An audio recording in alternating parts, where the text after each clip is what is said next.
Okay. And Andrea, I'm going to let you go ahead and introduce yourself. Thank you. Hello, everybody. My name's Andrea McAllister, and I am currently the statewide Family Time Program Manager with DCYF. I started this position in July of 2024. However, I've been with DCYF since 2019. I've worked in the intensive resources Oh, unit. I've worked in the intensive resources unit, assessing kiddos for BRS services. I've also been a CPS investigator. And before the department, I spent time as a medical social worker and began my career in the field of early learning. So that's just a little bit about my background. Oops, let's see here. All right. So just some objectives for tonight. Talking about what family time is, why it's important, and how it's done. When I started this position, I was told family time is a beast. Um, People have done this work for years and still have questions. Policies, procedures, contracts, they're all updated. Practices change. The needs of families are very individualized. And I live this work every day, and I regularly experience new situations. I have to call on my friends in contracts. I have to reach out to colleagues. So I'm still learning every day. Um, there's a lot of people involved in family time, and misunderstandings um, really impact the children, youth, and families, misunderstandings between all the parties involved in family time. So I work for example, I work with regional family time leads who work with DCYF caseworkers, um, and communication and shared understanding are crucial for successful visits. I also oversee contracts and I meet with contracted providers quarterly, and also, answer emails and phone calls and questions for them. This year, I've also partnered with the Office of Tribal Relations to support tribes providing culturally specific family time. And I'm excited to be here because another one of my goals was to be able to connect with caregivers. So I'm excited to be here. So thank you. So I promise I will not read straight from every slide, but the language here is so important.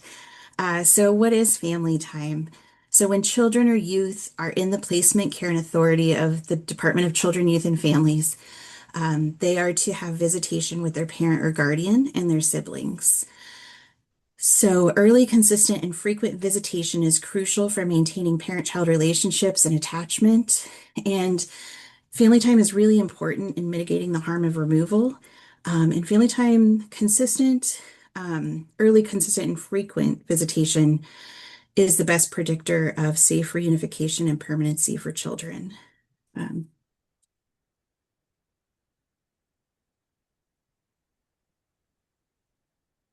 so here's some of the legal requirements and authority that guide our work and go into what we, write in our policy and procedures.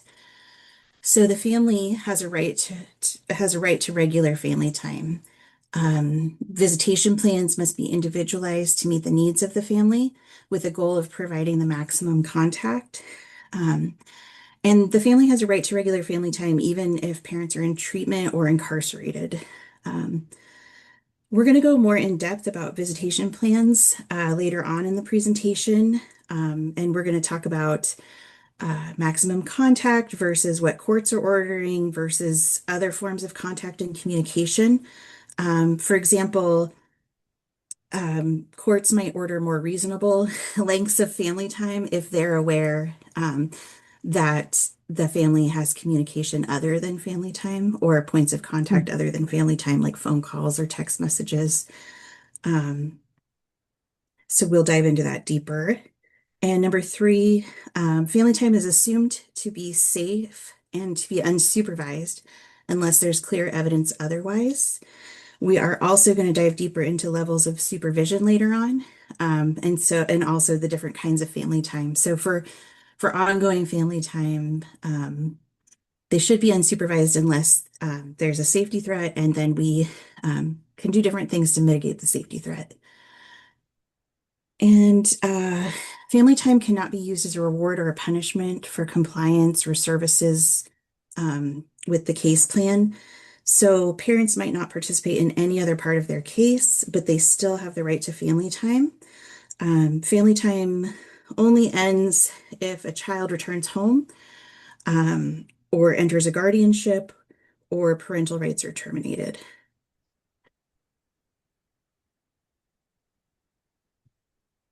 So these are things I talk about every day. Um, but sometimes I notice in my work, um, we might say the same words, but we have different meanings. And so I just wanted to take a slide to talk about common terms and definitions that we say a lot when we talk about family time. So monitored um, means that the adult providing the monitoring is on site for the duration of the family time visit.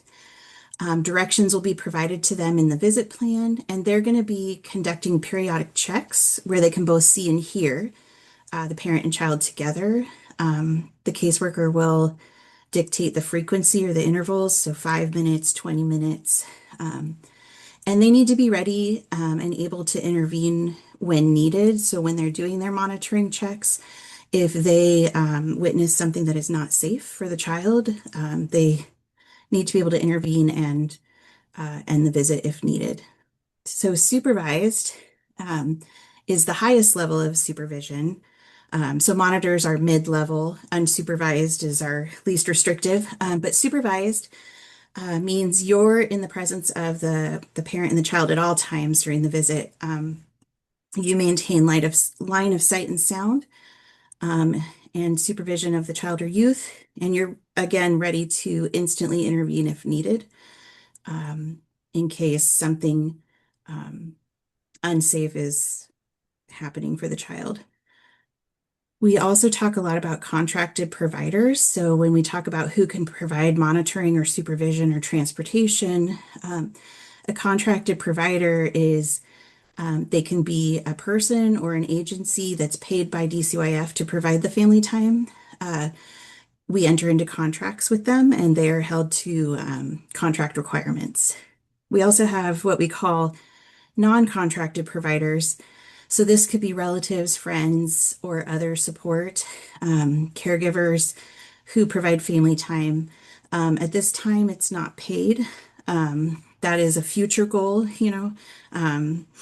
but at this time, it's not paid. And you have to be approved according to the family time policies and procedures. There's rules about who can um, provide this support. So, and it's the caseworker's job to make sure the support that they're looking at is meeting all those requirements. We also have a visitation plan, the parameters for family time, and we will dig deeper into the family time visitation plan. Some elements could be court ordered, and it is supposed to be documented in writing. Every family needs a visitation plan, regardless of their supervision level or the type of provider used. So contracted, non-contracted, unsupervised, supervised, every every family should have a family time visitation plan. Uh, I also want to point out that not every case is appropriate for a contracted provider. Individualized needs of the family might not fit the scope of the contract. The other thing I run into is that parents might not be responsive to contracted providers at first. It can be overwhelming when you are entering into a dependency, and there's a lot of different people requesting a lot of things about you, from you. Ultimately, DCYF is responsible for ensuring family time happens. So if there are barriers to using a contracted or non-contracted provider, the DCYF caseworkers need to address the issues. Sometimes that looks like a DCYF employee is providing visits until parents are more comfortable or barriers have been addressed, and then they can lean on the support of a non-contracted person or the case is now appropriate to refer to a contracted provider. Um, So it doesn't always have to stay that way, is what I'm trying to say. Um, if we can scaffold and meet parents where they're at. DCYF is required to make what the federal government calls concerted efforts for family time. So just submitting a referral to a contracted provider is not enough. Sometimes referrals can stall out. If they're having troubles getting a hold of the parent, if they've been given the wrong number for a parent, and the caregiver or the caseworker just saying, "Well, I submitted the referral," isn't good enough. It's not enough of an effort. And so our latest review showed that the gaps and disconnection between DCYF caseworkers and contracted providers was the biggest reason concerted efforts were not made. And so one of the things I focus on with the regional leads in our staff training for caseworkers and our training for providers is just, again, it goes back to that the importance of communication, communicating the barriers and the caseworker taking the time to address those barriers.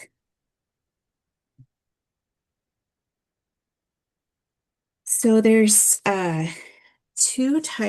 different types of visits. When children first come into the care of the department, we call it an emergent 72-hour visit. And this can be provided by a contractor, non-contracted support, or DCYF staff. Excuse me. These visits, emergent 72-hour visits, are always supervised. Um, and they happen one time when the child is entering into the Placement Care and Authority of DCYF. What we found before we had emergent 72-hour visits, they're the newest kind of family time we offer. Before we had this, there would be cases where families weren't getting their visits weeks to months into their case. And so the legislature took this step to make sure that visits are starting as early as possible with this first emergent visit. Um, the other thing we have is ongoing family time, and that includes parent-child visits, and those can be supervised, monitored, or unsupervised. And like I said earlier, they default to unsupervised unless the caseworker can prevent evidence to the court that there's a safety threat that needs to be mitigated. And monitoring and supervising is one way to mitigate threats. You can use a contracted provider, a non-contracted support, a DCYF employee, and it could be a transport only. That's another term we use, mostly when we're working with contracted providers. It might be an unsupervised visit, but transportation is a barrier. It used to be that providers couldn't provide transportation unless they were supervising, and we realized that was a huge barrier. And so we were able to get the funding to add transportation only to family time. Unless it's a sibling visit, which is the next barrier to overcome. If it's a sibling visit that you're using a contracted provider for, contracted providers do not do transportation only for sibling visits. So it's unfortunate, but they provide different levels of supervision, and those include sight or sound, or just sight. And that includes the transportation. The other type of family time is other relatives. This is less common. Sometimes there's court orders allowing grandparents or aunts and uncles visits, but this is not a visit that contractors can provide for. It's not a service they can provide. So that would be up to the DCYF caseworker to look at community supports for that family time to happen. So we have 38 contracted providers. One thing to know is that we split our state into East and West when we're talking about contracted providers. On the West side, we have 38 providers that do ongoing family time. And on the East side of the state, we have what we call a network administrator. So we contract with the one network administrator. The company The organization that has that contract right now is called Family Impact Network. So if you live on the east side of the state, you may have heard of them. So Family Impact Network, or FIN, they subcontract with other visitation agencies to provide all these services in regions one and two, which are basically the east side of the state. Um, but again, whether you're on the west side or the east side using contracted providers, DCYF is ultimately responsible for making sure these visits happen. Um, one thing I forgot to note is that the 72-hour visit is only between parents and children. They don't go into sibling family time for that, and it needs to happen within 72 hours of being removed, including weekends and holidays. Um, Only one contractor per region provides this service, and it utilizes a different contract than ongoing family time. So, if you're in region 5 and 6, a company named Reliable will be providing these 72-hour visits. If you're in regions 3 and 4, a company called Reunified does those visits. And in regions 1 and 2, Finn subcontracts with multiple agencies, but Finn gets all the referrals and then subcontracts them out. Contracted visits for these 72-hour visits can only be max of a 2-hour visit. Um, so I think that's all I want to say about that. Oh, nope, there's one more thing I'd like to say about that. So I think, the 72-hour time frame can feel very hectic for everybody involved. And one thing that I've noticed is that caseworkers, to cover their bases, will do some concurrent planning, which means they will submit a referral to a contracted provider and at the same time be looking at what family and community supports are available to supervise the visit. Because if for some reason a contractor can't do the visit, and then they can rely on the family, or if for some reason the family can't do the visit, then they rely on the contractor, which is a good strategy to make sure your visit happens, but also can create a lot of miscommunication. And I imagine as a caregiver, you might be at the brunt of those miscommunications of, is it the contracted provider that's going to do the visit, or the grandmother, or um, so that's something to know about. And I've also experienced that this can change at the last minute, that the providers have done all the work, done the intake, contacted the parent, scheduled the visit, and then the social worker or caseworker lets them know last minute, oh, grandma's going to supervise the visit. Just wanted to acknowledge that there's a lot going on in that 72 hours, and it can feel very hectic. And so I wanted to give you a little bit of a behind the scenes and why people are doing that. Not necessarily that it's the best thing, and it can lead to miscommunication, but it is what I see happening. All right. This is one of my favorite slides. So I receive this data quarterly and I present on it annually to the department. And so the data here is for the most recent quarter, so January through March of 2026. And I just wanted to give you a really high overview of what our program looks like and the scope of what we do. So 4,000 in this first quarter of the year, 4,467 kids were in out-of-home placements. But not all of those kids are eligible for family time. So family time excludes legally free children and trial return home populations. And so about 85% of the kids in out-of-home placement are eligible for family time, which is still a lot of children, 3,802. And like I said earlier, we want every child to have a visit plan, but for some reason, we currently have 27%, excuse me, of children with no current plan. Um, the biggest reason for that is that they expired and they didn't get redone, which is we want our caseworkers redoing them.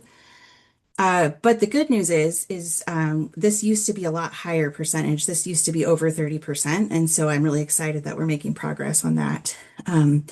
So of the 73%, of kiddos with current visitation plans, um, 92% of them are currently being served by contracted providers, and 8% are being served by non-contracted providers. Again, caseworkers, family members, kin, others, caregivers. So that's a look at numbers wise across the state, the population that we're talking about.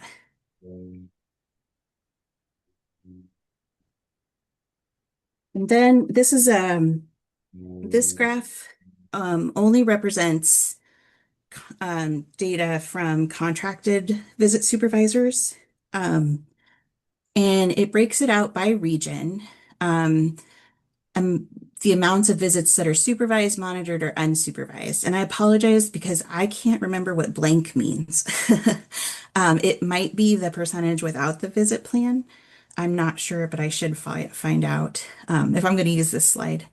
But what you can see here is that in every region, all 6 regions, supervised visitation is the most utilized service from contracted providers. We talk a lot about the value and importance of stepping down supervision levels. Um, Starting, if the safety threat dictates you need supervised visits, what are the steps to being able to step down to monitored or unsupervised? Um, there's different reasons why this might, by step downs might not be happening. Transportation is an example of something that used to prevent um, levels from lowering because people wanted to be able to use the transportation and they couldn't unless it was supervised, so they kept the visit at supervised. Again, we now offer that unsupervised transport only so that it won't be tied to a supervision level. Um, and the visit report, people love a visit report. Contracted providers write a visit report after they are done with a visit. And a lot of people don't like when when families are stepping down in supervision level. There's less information on a visit report or no visit report at all. And so that is something that we want to discuss and figure out. Even parents and Office of Public Defense attorneys who represent the parents, we've even had requests from them to stay supervised, partly because they want the validation of, look, I'm doing a good job and this person is here watching me and can validate and give you evidence that I'm doing a good job. That makes me a little sad because the intent of stepping down is, okay, there's monitoring and supervision is supposed to be to mitigate a safety threat. And if parents have worked to mitigate a safety threat, they should be able to step down, and stepping down should be showing your progress. So that's kind of a hard thing that we talk about. Also, we worry, by we, I mean me, family time provider. Um, I worry about unfair practices because not every family is receiving visit reports. So, cases that are supervised by non-contracted providers currently do not have visit reports written about them. Parents who have unsupervised visits do not have visit reports written about them. And so I worry about um, visit reports being used not as intended, to spy or to validate. So I do worry and wonder about that. So again, monitored and supervised visits are supposed to mitigate a safety threat. Um, Supervisors and monitors are not there to assess, diagnose, or make judgments about a parent and their skills or their progress or their case. They're simply there to provide safety, to mitigate the safety threat, to make sure the child is safe during this visit. And if something unsafe happens, they end the visit. So those are the intents. This is another way of looking at the scope of family time, the beast of a program. What I want to point out here is so this is looking at the regions. And you can see here, sorry, in the months of September, November, and February. So this is from July of 24 to June of 25. So it's our fiscal year of 2025. So this is showing us the number of visit reports per month by region.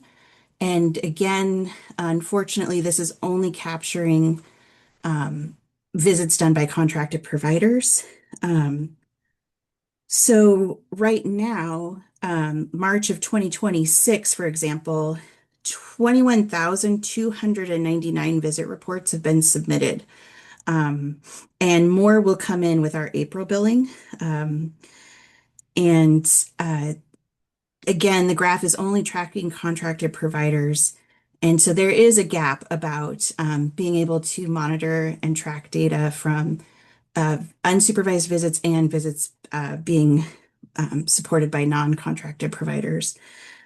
That is a gap that we've identified, and we want to be able to assess the quality of visits, and we are working to address the gap. But that's a work in progress. A visit report, usually there's one visit report per visit. Um, Occasionally there will be two visit reports. We're also working to fix that. So we would love it for one visit report to equal one visit, and that will help us be able to say, instead of saying this many visit reports were turned in, I could say this many visits happened, which is hard to capture when occasionally some visits have multiple reports. So but that is a huge scope and a huge amount of work. And that, again, only the contracted providers. And so even more work is happening with non-contracted providers and unsupervised visits. All right. Um, how family time is planned. So visit plans are developed with the family um, to consider community resources, relatives, caregivers. We're looking at who can provide transportation, is supervision needed, who can provide the supervision, um, and what extent are these resources available and appropriate, that the child's safety would not be compromised, because again, we're always looking at child safety. So visits must occur timely in the least restrictive setting, based on risk factors, existing danger, safety threats, protective factors, and then be court approved. So when natural supports are not available, a referral can be created for a contracted provider to facilitate family time or sibling visits or transportation only. Um, we want to get input, and we hope that this information is being gathered early, even as early as the first meeting that parents have when there's a risk of their children coming into care.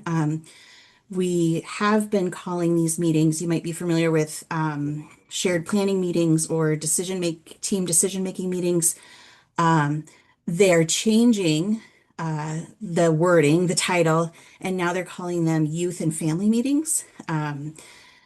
And I think that change just went out a month ago. So youth and family meetings. And so even at the first meeting where everybody's coming to the table, we're hoping that the information they're gathering for case planning, they're looking at strengths and needs, and they're able to make a visit plan. I'm aware this may not be happening in all cases, as evidenced by our 27% of kids without family time plans, but training is currently happening for caseworkers about their family time visit plans.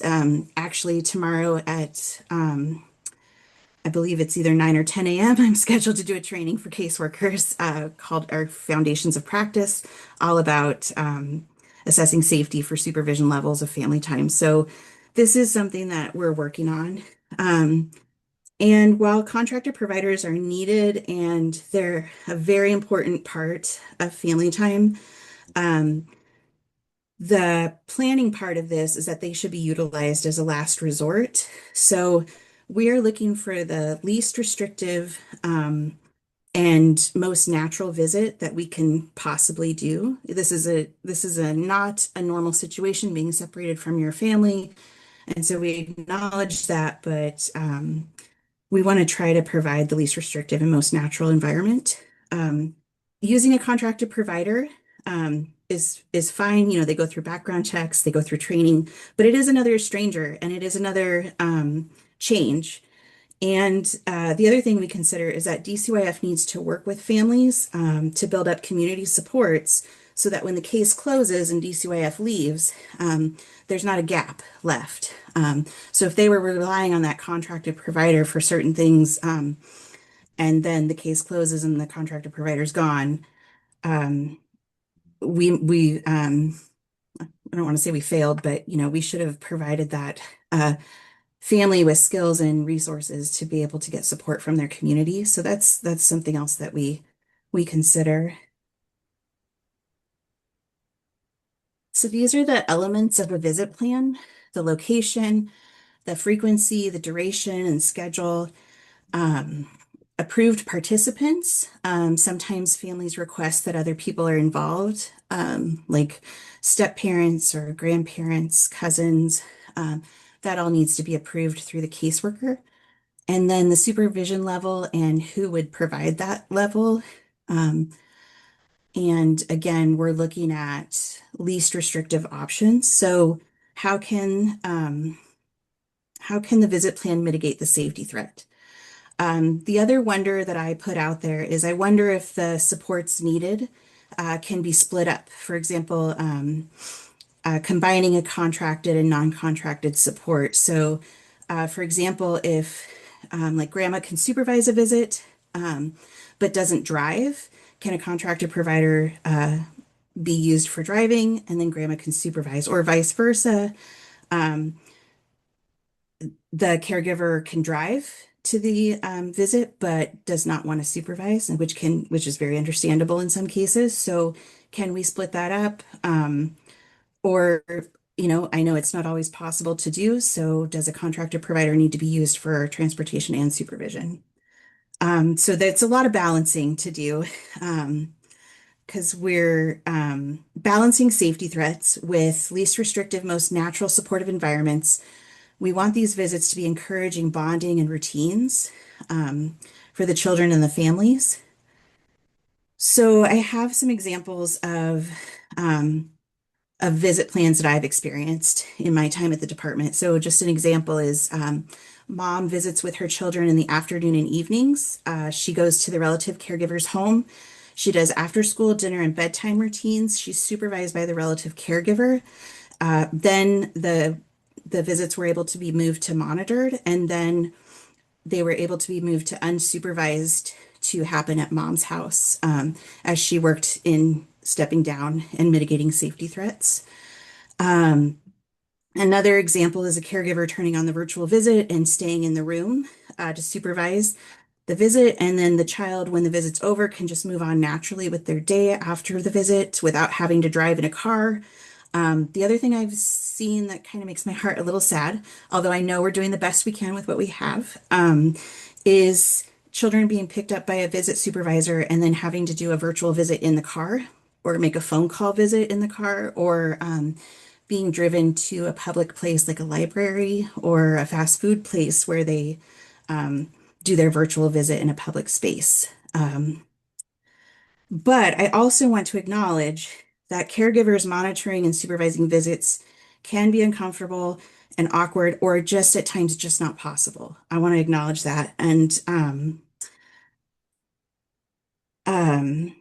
also wanted to give you examples of other visits I've heard of that I'm not comfortable with as well, such as a father visiting with his infant, and it had to be in the evenings, and it was in a lot of times our visit plans say community, the locations in the community, and so he was having visits with his infant in the evenings at a Starbucks, which isn't a very natural environment. That baby's not going to be doing tummy time. There's not things readily accessible. There's a lot of people, and it's not necessarily a quiet space if that baby needs a quiet space. I also had an instance where um, the parents had to do visits separate from each other, and it turned out that the kids were doing visits at a fast food restaurant. So the kids were going to a fast food restaurant four times a week, even though the parents were only going twice a week each, twice a week. And then it just kind of dawned on the visit supervisor, like, hey, these kids are eating McDonald's 4 days a week. This probably isn't the healthiest or best situation. And so we want to be thinking about that when we're creating the visit plan and thinking about the location. The last example I have for you is unsupervised visit. It was a dad and a teenage boy. Um, and he had unsupervised visits. They needed transportation from a contracted provider, which is great. That's what we're here for. However, they had to have their visits in the community. They couldn't be in dad's apartment. And so I was asking, but he has unsupervised, but why can't they be in the apartment? It's a natural setting. It's also at the time winter was getting closer. I worry about family time visits in the community when the weather is cold. And um, the reason was the walkthrough of dad's apartment hadn't been done by DCYF yet. And they were waiting for that to be done. And so it's like, oh, prioritize that, please. Prioritize that walkthrough and let these visits happen inside. So those are all things that we think about when we're creating the visit plan. And the visit plan is meant to be reviewed and updated. Things change. And caseworkers are trained about the when for certain court hearings and certain time frames that they need to be reviewing for safety to see if the level of supervision can be dropped or not. Or sometimes it needs to be raised. It can go the other way as well. Um, the other thing we think about is culturally responsive family time. So trauma informed and strength based, community based, and culture.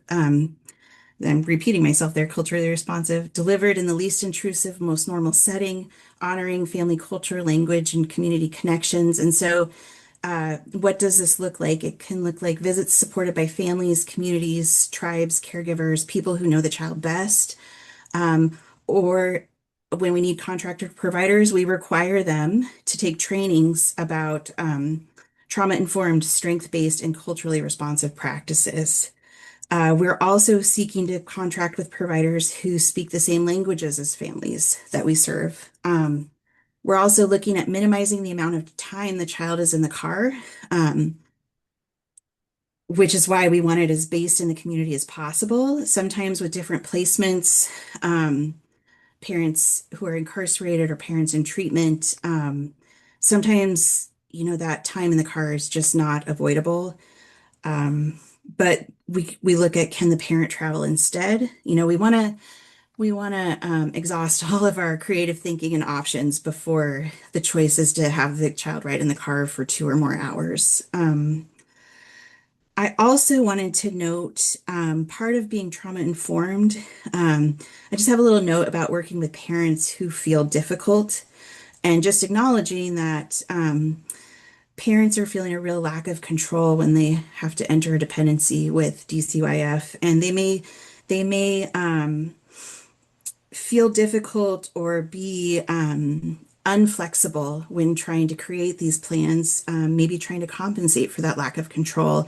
And maybe they found the one thing they feel they can control. And so just being mindful of that and also the big emotions that come with your family being separated and not quite sure how to regulate your emotions and work through this. Sometimes there's shame and embarrassment. And so just really wanting to acknowledge that those things might be happening, and that we want our visit supervisors understanding this and moving forward with some empathy and support and not taking it personal. Um, so again, a theme is working together for frequent, consistent, quality family time. There's a lot of us involved. Um, And there's the case. So this slide says social service specialist. which I've been referring to them as caseworkers. You might also hear DCYF employee. I think some people still use the term social worker.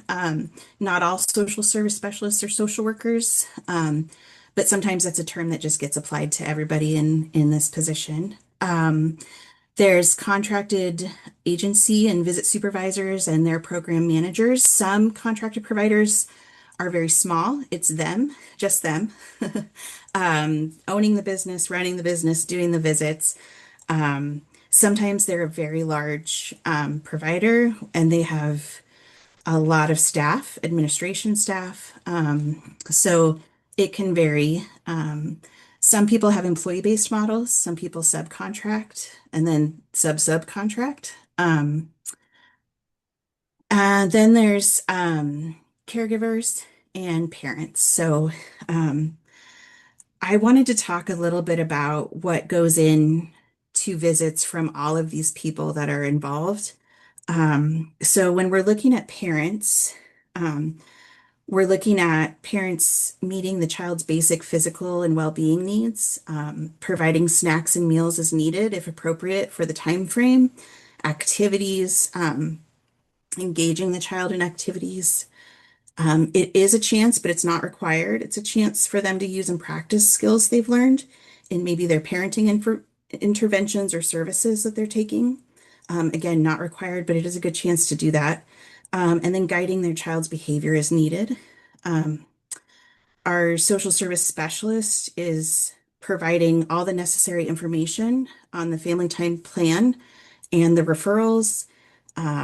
They're authorizing referrals, sending updated referrals. Um, they're reviewing all the visit reports.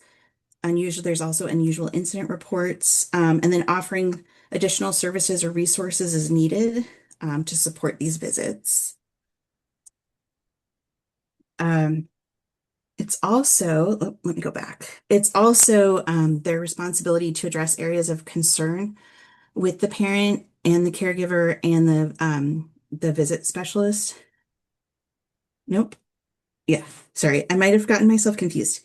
Yes, they are addressing areas of concern with all the parties. Um, the other thing is we train and we tell our contracted providers this that we really want our DCYF caseworkers to be the person that is transporting children to new placements, or if they're returning home, or that's not something that should be done after a visit by the contracted provider.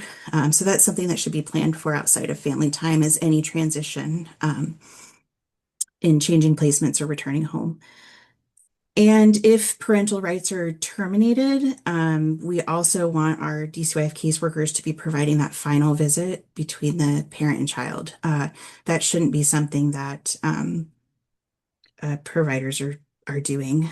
Um, Uh, then again, communication. So determining snacks and meals, that should be discussed in like the visit plan, intake if it's a contracted provider, calling the parent to do intake, like what's appropriate during the time frame. They might need snack, they might need a meal, and if parents are struggling, if finances or transportation to a grocery store, if they're having barriers, that's something that they should be communicating with their caseworker about and seeing how the caseworker can support that. So if you're noticing that that's an issue, you can bring it up to the caseworker. You know, I notice dad might need a little bit of help because kiddo hasn't eaten the last 3 visits and they're at lunchtime. So, just if you're seeing something that you can communicate to help barriers be solved, I think that's where, the communication is really helpful. And then when we think about you guys, when we think about caregivers and family time, you're ensuring that the child's available and ready for the visit, communicating any additional information that the visit service worker needs or that the parent needs to make the visit successful. Um, there might be changes in dietary needs or preferences or anything that you think the transporter can share with the parent. And you're ensuring that pickups and drop-offs are occurring um, as planned and stated in the referral. That's something that's really important, especially when using a contracted provider.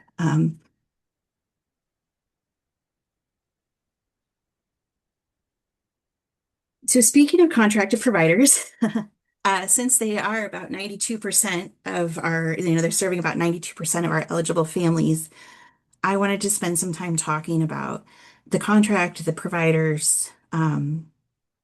So um, the contracted providers are given service referrals, and those service referrals are created by the DCYF caseworker with information that's taken from the visit plan. And once the referrals, sorry, my dog just yipped. Oh, just a minute. I asked them to keep the dog out, and the dog did not want to stay out, and so she yipped. Um, okay. Anyway, give me one second. I'm sorry, I got distracted. Okay. Once the referral is approved by the DC, or once the referral is approved by the DCYF supervisor, it gets sent to a contracted provider through a system called Sprout. So that's another term you might hear used around DCYF. And Sprout is an online system that tracks our referrals, and it's also used for billing. It's how the contracted providers get paid for their services. Referrals are assigned to a contracted agency and not an individual service worker. We have what we call visit coordinators. So the visit coordinators go in and look at the referral. They assign it to an agency. And then once the agency has the referral and accepts it, they decide which visit supervisor is going to pick it up, who has the availability, who's the closest, those kinds of things. Any changes to a referral need to be documented, and some changes require a new referral because the communication between our FamLink system at DCYF and the Sprout system, not everything translates. So some changes have to be on an updated referral. Other changes can be made, like some person information can be made into FamLink, but it won't appear in Sprout on the referral until the next day because it batches overnight and then sends it over. So it's not an instant update, which I find creates a lot of misunderstanding and miscommunication. So things that require a new referral in Sprout are like supervision level changes, frequency or duration of the visits change, participants change, somebody's added or somebody's taken out, or an existing referral is ending or expiring because they only last a certain amount of time. And then that's so we can review the plan. Is this still appropriate? Do changes need to be made? A new referral is entered in. So some of the things, like if an address changes or a phone number changes, and that's part of the person information that's not going to batch until the next day, um, then we're really needing the caseworker or the caregiver to notify the visit supervisor. Because sometimes even placements can change and the visit supervisor is not notified. That happens a lot with 72-hour visits as well. They show up to pick up the kiddo, the address was wrong, it didn't batch, nobody called or emailed. So those are some things that get a little tricky. Um, and then it's really important to note that the services provided need to match the referral, which is why we require new referrals as well. Um, Emails, some people in the past have done text messages or emails, and those are not sufficient enough to make changes to the service or the visits. This is just some more, these are kind of straight out of the training that we give our contracted providers. So kind of expectations of the service worker. We want them following the referral. We want them being on time, giving the family their full attention, supervising or monitoring at the correct level, doing, looking for child well-being and safety, intervening or ending the visit if needed. They're documenting and entering in their visit report. We really work on behaviorally specific and objective language in those visit reports. They're ensuring pickups and drop-offs. We want them to maintain professional boundaries. Communication, confidentiality is important. Submitting their report on time and communicating to staff unusual incidences or no-shows within 24 hours. And then they also have to monitor, like, are the contract expectations being followed? I wanted to just give you a glimpse of what the visit report looks like. So this is, because I know for confidentiality reasons, caregivers don't get to see the finished reports that are entered. And the other thing I want you to know about reports is the whole reason they were developed was for billing for contractors. And it morphed um, into also providing information for the caseworker. Um, so what I also see happen on these reports is in addition to, I don't know if you can see my little mouse here, but in addition to these check boxes, yes or no, um, visit providers can type into these boxes. So they can type observations into the boxes. There's also at the end of this report, there's like additional comments, and sometimes people put like a running record in those additional comments. So I just wanted you to get a sense of what this looks like. It is also slightly outdated on a few things. And I'm working on being able to update it. And also working with a work group that includes Office of Public Defense and Guardian ad litem people and other people from DCYF to kind of streamline and provide consistency in the reports. Like I say, some people are just yes, no checking, some people are adding comments, some people are writing records, and it would be nice to have some consistency and guidance in the reports. Also, as I mentioned before, um, the hope for reports from non-contracted visit supervisors. We wonder what that would look like as, those people aren't getting paid to write that report. Could it be just the simple check boxes, maybe some additional comments? Would it be an email? Would it be a form? Those are all conversations we're having right now at the program level.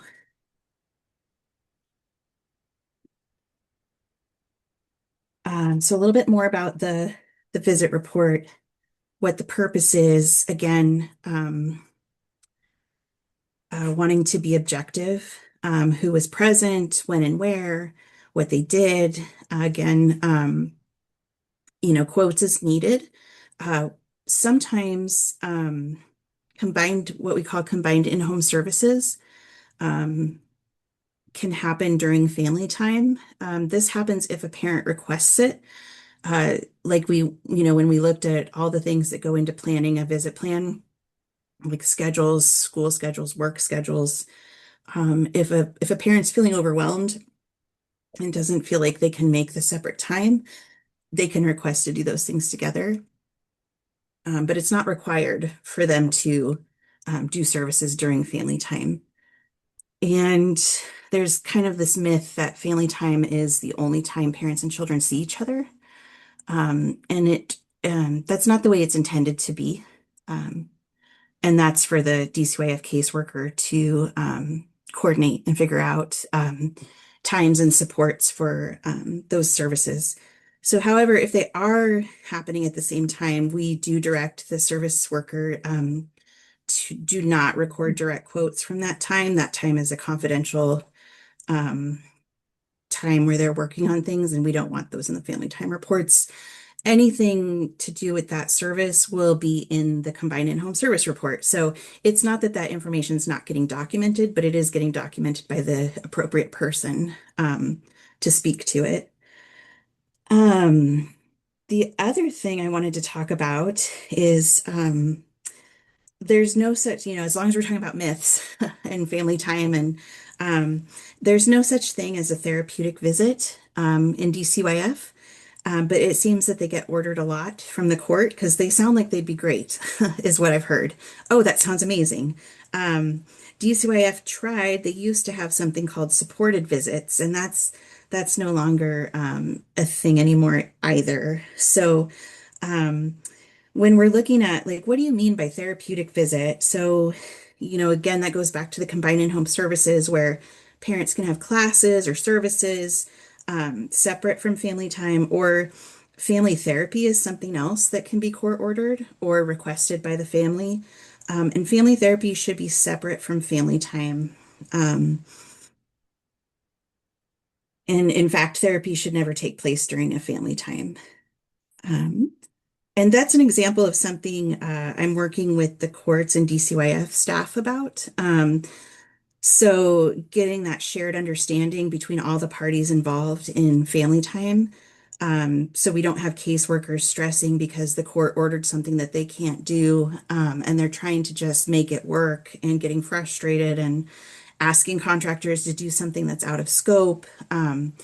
And so, myself and a program manager from the Combined In-Home Services program, we were able to meet with trainers that work at the administrative office of the courts and kind of ask them and talk to them about what training the commissioners get when they come into their rotation for family court. And that's when they realized they didn't really have specific family time training. And so that's something that they're working on adding to they have a dependency 101 training, and that they're going to be adding pieces about family time and combined in-home services to that. And then we're also going to be presenting, they do some monthly trainings that we're going to present together. And so again, I'm on my my traveling road show about communication and shared understanding, and hitting all the stops for all the people involved is my goal. I did touch briefly on behaviorally specific language versus opinions. Again, we appreciate our contracted visit supervisors so much, but they're there for safety, safe or not safe. They're not qualified to assess or diagnose.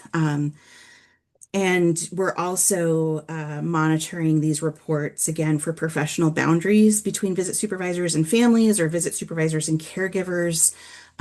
Just working with people, sometimes boundaries can be crossed, and there's instances when that happens that we might need to assign a new visit supervisor.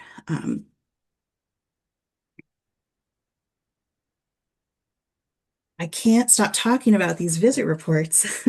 Um, So DCYF owns these reports. They do contain confidential information, and the contractors are required to have, there's a whole section in their contract about data security requirements. These are a part of the case records, and they help decisions such as, the level of supervision needed in family time. Providers cannot give these reports to any third parties. They're, like I said, these are owned by DCYF. Even if providers are subpoenaed, they do not, cannot give these records to a third party. So parties to the case, such as attorneys or guardian ad litems, they get the reports from the department. There's a process that we've set up for discovery. And then parents can request copies of these reports from their caseworker. So that's something else to keep in mind too, is that parents have the right to read what's being written about them.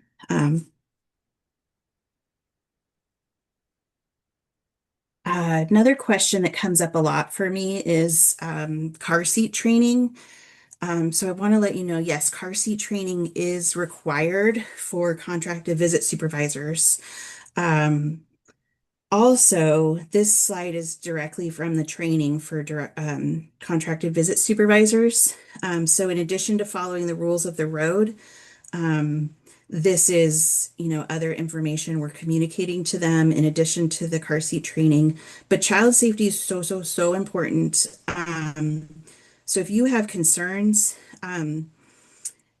I really encourage you to tell the caseworker about your concerns. I've heard some horror stories of things that have been flippantly said about car seat training um, if you're noticing kids are not being buckled in properly, that's important to communicate as well. Um,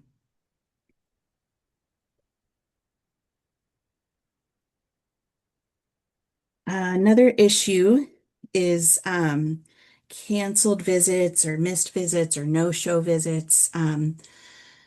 So um, we really want, like here we say, parents to notify us, um, more than 24 hours or within 24 hours before a visit if they're not going to be able to make it. If parents are running late to a visit, the contract defines how much time can the provider can wait. So they can wait 15 minutes. But if the provider is contacted by the parent, like let's say the parent texts the provider and say, I'm so sorry I missed the bus, I'm 20 minutes away, then the provider's allowed to wait an additional 45 minutes. But the time, like the visit won't be extended to account for the time that was missed at that point. So the visit will end as usual. A lot of times that visit supervisor has other visits that they've scheduled and they're going to. And then we ask that caregivers give us as much heads up as possible when you know a child won't be able to visit. Contractors cannot cancel family times unless there's an emergency and no backup is available, and they need to be immediately notifying all parties, and then they can schedule a makeup visit for that time. Um, so the other thing I want to talk about is, we have this goal of we want to avoid transporting children unnecessarily. So the more notice we have, then we can give children a heads up, like, oh, hey, mom's not available or mom got sick. So we're going to miss our visit, but well, the next one's going to happen at this time. But to have kids get in a car and sometimes they have to drive hours just to not have a visit, that's what we're trying to avoid. And then depending on the reason of needing to miss a visit, such as like illness or weather, or sometimes distance, an in-person visit can be switched to a virtual visit if it's allowed for in the referral. So when caseworkers are submitting a referral, they can check what kind of visit is this? Is it in person? Is it virtual? Is it phone call? Is it in person and virtual? And basically, we encourage caseworkers to check in person and virtual for this reason. If it's agreed to, the contract says if it's agreed to by all the parties, for instance, if the pass is closed unexpectedly due to weather conditions, maybe they can do a virtual visit instead. Or something I heard today was a vacation scheduled. A caregiver has a vacation scheduled, and instead of driving the kid, I think it would be like 4 hours to pick them up from where they are on vacation to get to the visit. It's like, well, is it okay? Would all the parties agree to a virtual visit for this one time? Again, it just goes back to that relationship, that communication. And this kind of also goes to, I wanted to talk about when children are sick and visits. And again, all cases and families are so unique. And people, I feel, tend to want yes or no answers that apply to everyone. Is this allowed or not allowed? And sometimes I struggle because the families and the cases are unique and the situations are unique. And I think with communication, shared understanding, and problem solving, um, that we can figure something out. So when I think about sick children, things I think about are, do we need to, do we need to cancel the visit if a child is sick? And so I think about types of illness, like what kind of illness does the kiddo have? Is it sniffles, versus something vomiting? Um, I think about the safety and comfort of the child. Um, is this child lethargic and can't get out of bed? Sometimes when kids stay home from school sick, all of a sudden they get all the bursts of energy. I think about those things. And I think about the location of the visits. I think about, are these visits taking place in the community? Are they taking place in the parent's home? Um, would it be appropriate for a child to be sick in their parent's home? Versus, it's not appropriate to have a vomiting child out in the community, for the child or for anybody else. So those are the things that I ask people to think about when they're considering if a visit needs to be canceled. We also have some providers that are really uncomfortable transporting or being around sick children. So some things that I recommend, I'm always a fan of hand washing. If providers want to wear gloves or masks or ask for a substitute provider from their agency. So I wanted to share with you an example of when we're thinking about does family time need to be canceled. So again, a situation is an older infant. So two out of the three kids have returned home. The older infant is still in care, but they have 5 visits a week, and those visits are all 6 hours long, and they're monitored, and they're in the parent's home. And so, in a situation like that, it feels really natural, depending, as long as the severity, um, it's going to depend on the illness and the safety and comfort of the child. Um, it seems like a natural thing for the child to be able to visit with the parents, and the parents, we talk a lot about parents needing to know how to care for sick children. Um, so I know I wish I had it. I think I drive people crazy with my dancy answers where it depends. But those are the things that we just ask people to talk about and think about. So it's going to be you and the caseworker and the visit supervisor um, making those decisions together, communicating what's happening. Is it best to wait? Is it best to cancel? Or is it something we think we can still do? Or is it possible to do a virtual visit instead? If the kiddos, doesn't want to get out or can't or doesn't want to get out of bed, can they hold a tablet and have a virtual visit so they don't have to miss that interaction? So those are things. But again, going back to it needs to be agreed on by all the parties, and sometimes parents are prickly and feel difficult.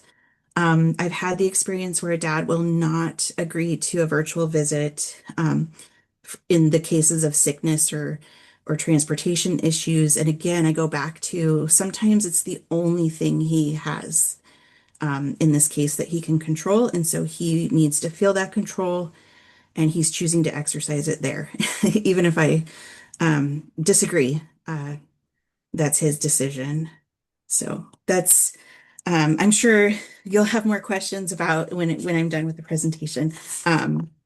But that's what I wanted to say about sick kiddos. Rescheduling guidelines. There's times where it can be made up and it cannot be made up. And again, if the referral allows for switching to virtual, you can offer that.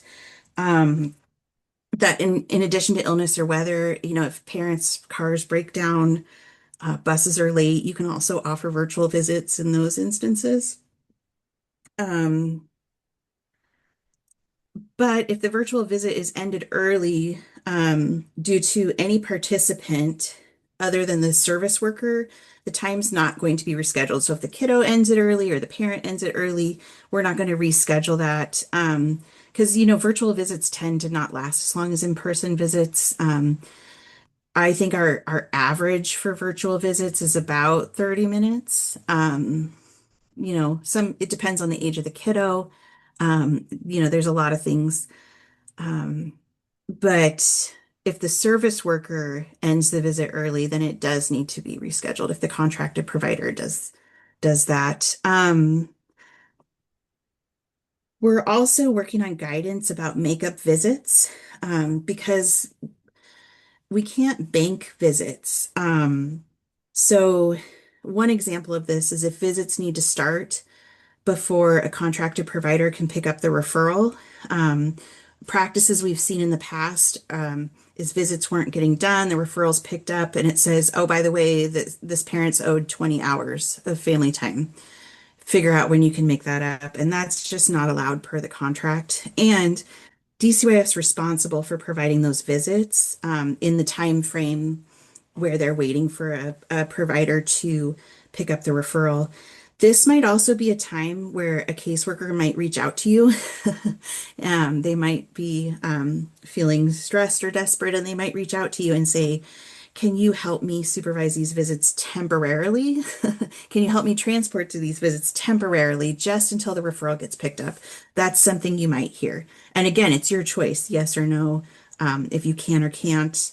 The main thing I want to communicate is that a referral cannot start with a bank of makeup hours attached to it. And then we think about like once a referral is in progress and people are doing regular visits and things, if it does need to be made up, how long do you have to make it up is another part of that conversation that we don't really have an answer to. So we don't want to bank a lot of hours. We'd like to be able to have it done in the same week or month. But again, we're working on more concrete guidance about that. There's also um, you guys don't get the visit report, but you do get information from the contracted visit supervisor, or you should be getting some information from them when they're bringing kiddos home. Um, even so, in the training, we tell contracted visit supervisors when doing a transport only, report what was observed or completed by you. If you have information from the parent regarding what occurred, provide that information and explain that the parent let you know the information and wanted it passed to the caregiver. And so we talk about that. And again, this slide is from the contracted provider training. And so this is a phrase we use a lot in contracts and policy. Shall include, but not limited to. Um, what was eaten, diaper changes, naps, injuries. If there was an unusual incident that needed to be reported, that could, the child could be really upset or information like that. I also wanted to say if you have concerns about contracted providers or individual visit supervisors, please communicate that to your DCYF caseworker. It's the caseworker's job to address it. If it feels like something they've tried to address, and it's not changing, or it's a bigger issue, then they're going to bring in their regional family time lead to help assist with we call it technical assistance, but addressing the issues. Um, and there are times when the regional leads will loop me in if it's not changing. And then sometimes these issues can rise to the level of a contract complaint. And the contract complaint is a process that is initiated by a DCYF employee. So either the caseworker, the regional leader, myself. And there's a process for that. And then it will be investigated and addressed through the contracts team. And I wanted to just say a side note. I tend to only hear the really, really tough situations in my position. The things that rise to the top are really pretty icky sometimes. And so the regional leads, I meet with them monthly to talk about program and practice. And they've started sharing with me what's going well. And they remind me, Andrea, for the most part, it's going well. People are working together. The most recent thing that was shared was about caregivers who were hosting Thanksgiving dinner, and they have a case and a situation where they felt comfortable inviting the parent to Thanksgiving dinner, and everybody got to celebrate together, and that was a real a feel-good moment. And again, I know that's not possible in every case, but it's good to hear the good things too. All right. Just checking the time here. Um, I just wanted to touch a little bit on what we call our Strive online training. When we're looking at, training for providers.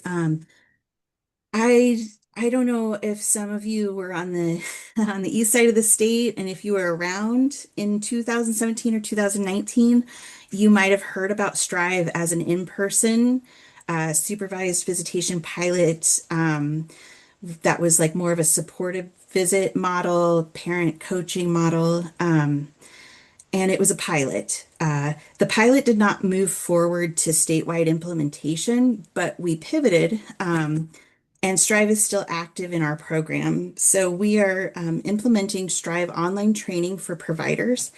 And even though our deliveries changed, our goals are the same. The goal is to provide a consistent approach to orienting parents to agency expectations about family time visits and building engagement and motivation through strength-based, evidence-based practices, and trauma-informed approaches when working with parents. The training for providers was the first thing released, and what's on the screen is the topics that they can take when they're doing the trainings. Um, and Strive is contracted through the University of Washington School of Social Work, and they have a program called Partners for Our Children. Um, and while not yet required, so Strive itself, as a name brand, is not required in the contract for providers. However, the topics covered by Strive are required by the contract. And so Strive is online and it's free for providers. And I really encourage the providers to take it and have their staff take it, because it brings a level of consistency and shared understanding statewide. Um, the training was validated and shown to improve knowledge of the participant. We saw statistically significant changes between pre and post tests, from the providers taking this training. And a lot of our providers actually do utilize this training. And we do have contract monitoring. So if they're not using Strive, we are monitoring that they're still hitting these topics, with other trainings that they're providing. Um, I I love qualitative data over quantitative data. And so I love hearing from people. I love hearing their stories. I love reading their quotes. And so some of the providers who have taken this training, I want to use this training to improve my interactions with parents. This is all information and situations we deal with nearly every day in family time. So it's so good to have reminders on ways to help have positive outcomes. It's expanded my understanding and awareness of cultural differences, which can improve communication, reduce misunderstandings, and foster more respectful and effective interactions. So those are some of the quotes that make my heart happy about this training. The second step was releasing Strive Online for parents. So this was released in December of 2024. And what you're seeing on the screen is the topics that parents are taking. This is um, for children birth to 8 years of age. Um, so parent-centered training was developed, and it was developed with contributions from parents with lived experience of a DCYF dependency. Um, The training modules were also reviewed by a group of parents currently in dependency cases, and these parents were compensated through gift cards for their feedback. Strive Online for Parents is free and it's not required.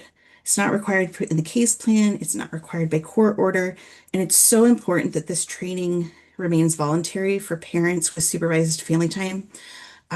Parents are required to do so much. Family time is their right. It's their time to be with their children. We want them to have this information to help with the family time, but again, it's really important that it stays voluntary. Um, and it covers a variety of knowledge and skills, all related to the context of family time. And so here are some quotes from the parents. I love this. Honestly, I plan to use all of it. um, and how to fully read my child's emotions to help further protect and understand when things are wrong or if he is in need of anything. There's a big piece on mindfulness and emotion identification and regulation, and doing that for yourself as a parent, and then being able to help your child with that. Um, Taking deep breaths. I'm going to be patient with my kids when they want to talk with me. I'm going to start reading my baby her books. So this has been really lovely. However, it's been harder to reach parents. We've reached less parents than we have providers. We have a lot of providers taking the training, not a lot of parents taking the training. So we are um, brainstorming and trying lots of different routes and ways to get this training to parents if they want it to check out. And um, last, but definitely not least, early, consistent, and frequent visitation is crucial for maintaining parent-child relationships and making safe reunification possible. Um, Parents, children, and providers are not the only people impacted by family time. Caregivers and kinship caregivers are equally important in supporting children and keeping visits consistent and frequent. Family time, we want to complete the loop of resources and support available through Strive Online and all the roles involved in making family time safe and quality experience. So what we have currently in development is Strive Online for kinship caregivers and Strive Online for caregivers. Um, and it's under construction right now. We've had an outline and that's been reviewed by peers. And then the training was developed, and tomorrow I think is the last day. We've been getting feedback from people who work with caregivers, support caregivers, have been caregivers in the past. So we're getting a lot of feedback about the training before we're ready to release it, but it is coming. I wanted to bring special attention to Module 4, supporting children after family time, and just really hold that space with you guys when children return to your care. Um, it's hard to be separated from your family, and it's hard to see your family and then to have to leave them again. And children are not always able to regulate or even understand their emotions. And you're there to help support them in that time. And so I'm going to put in the chat when I'm done presenting. I have a link that we developed. We heard a need and we wanted to develop something fast. And so it's a temporary caregiver learning path. And let's see here. The course, it's a temporary Strive caregiver learning path. It covers some essential skills for the caregiver community, including 3 modules on the impact of trauma, on child development, trauma-informed services through family time, and tips for taking care of yourself. And so I have a link. It's a three-parter that I'll put in the chat that you can take a peek at. And then I'm wrapping up my presentation. I'm going to be happy to take questions, but I just want to say too, when I speak about including caregivers and supporting visits through like transportation or supervision, I just want you to know it's coming from a place of just, I know you have a lot on your plates, and it's coming from a place of knowing how important you are to the child, and that you're one of the most consistent and reliable people in their life now. And again, I acknowledge it's not always possible, and we do the best we can with what we have.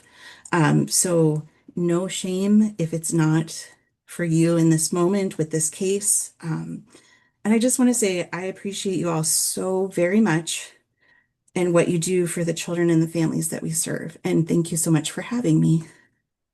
Um, so hit me with your best shot.